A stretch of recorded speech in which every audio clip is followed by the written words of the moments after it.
তুমি সাদা তিলক করেছো, ও কালো তিলক করেছে, বিভ্রাট চলছে। জগতে সবকিছু নিয়ে বড় কম্পিটিশন চলছে।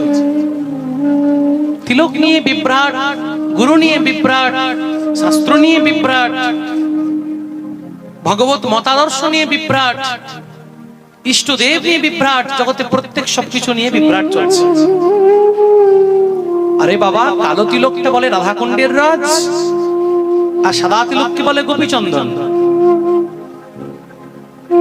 রাধাকুণ্ডের রজের নির্মাণ হয়েছে কখন? রাধাকুণ্ড থেকে তিলক করতে হয় এটা আমরা জানলাম কখন?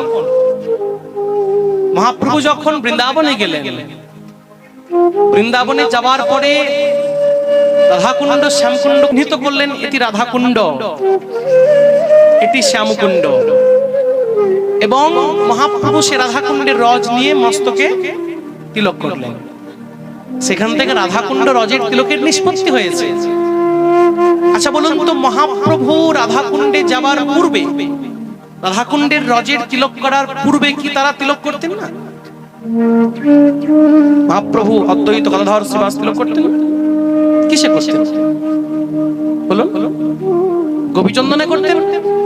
ভক্তি রসামৃত সিন্ধু গ্রন্থের মধ্যে গোপীচন্দনের একটা আলাদা চ্যাপ্টার আছে, মাহাত্ম্য আছে, পড়ে দেখবেন। তিলক আকৃতি ভক্ত, শিখা, তিলক, কণ্ঠী থাকবে, এটাই তার পরিচয়। তাহলে তার মধ্যে বিভ্রান্তি হয়ে যাবে, তুমি কালো তিলক কেন করেছো, তুমি সাদা তিলক কেন করেছো, বা সাদা তিলক মানে হালকা ভক্তি, কালো তিলক মানে বেশি ভক্তি, এমনটাও কোনো ব্যাপার না। এটা একটা পরিচয়। পতিব্রতা রমণী যেমন স্বামীর মঙ্গল বিধান করার নিমিত্তে শাখা সিঁদুর ধারণ করেন, তদ্রূপ আমরা গোবিন্দের এই পরিচয় বহন করতে বৈষ্ণবেরা শিখা তিলক এবং কণ্ঠী ধারণ করেন। এ নিয়ে কোনোদিন বিভ্রান্তি রাখবেন না।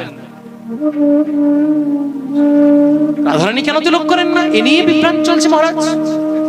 আরে বাবা, ভক্তরা রাধাকুণ্ডের রজ গ্রহণ করেন, গোপীদের চরণের রজ গ্রহণ করেন ললাটে, গোপী প্রেম প্রাপ্তি করার নিমিত্তে। রাধারানী তো পরম পৃষ্ঠা, গোপী শিরোমণি, তার কি তিলক ধারণ করার প্রয়োজন আছে? গোবিন্দ তিলক ধারণ করেন। গোপীদের চরণ রজ, রাধারানীর চরণ রজ গোবিন্দ গ্রহণ করতে পারেন, কিন্তু যিনি পরম পৃষ্ঠা, সর্বশ্রেষ্ঠ নায়িকা, তার কি তিলক ধারণ করার কোনো প্রয়োজন আছে?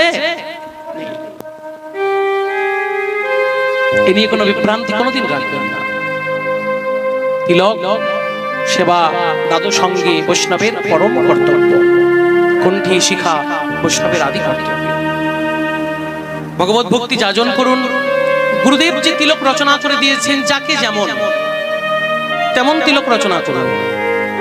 গুরুদেব যাকে যে বর্ণ তিলকের দিয়েছেন, পরম্পরার যে বর্ণ, পরিবারের যে বর্ণ, কেউ নরহরি পরিবার, কেউ শ্রী অদ্বৈত পরিবার, গদাধর পরিবার, শ্যামানন্দী পরিবার, যার যে পরিবার আছে, গুরুদেব যাকে যেমন দীক্ষার সময় তিলক দিয়েছেন, সেই তিলকই করুন।